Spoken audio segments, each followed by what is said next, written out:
मला वाटतं अशा प्रकारे विटंबना करणं या गोष्टीचा मी धिक्कार करतो।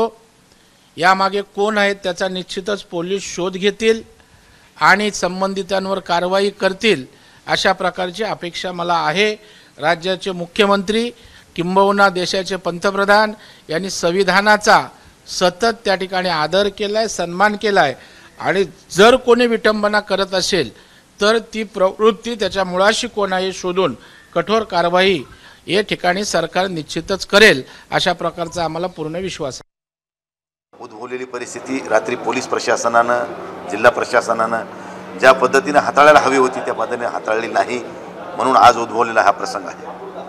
ही जर रात्री जर 144 लागू केला असता तर आज ही परिस्थिती उद्भवली नसती। परंतु आज जे काही प्रकरण घडतंय की तोडफोड होते आहे, जाळपोळ होते आहे, पोलिसांना दगडफेक होते आहे, ही शोकांतिका आहे। मी सर्व युवकांना या ठिकाणी आंबेडकरी चळवळीतील युवकांना नम्र विनंती करणार आहे की मित्रांनो, तुमच्या भावनांशी आम्ही सहमत आहोत, परंतु कायदा हातात घेऊन उद्या आपलं आयुष्य बर्बाद होईल असे कुठलेही कृत्य आपण करू नका, हे आपल्याला विनंती करतो। एबीपी माझा, उघडा डोळे बघा नीट।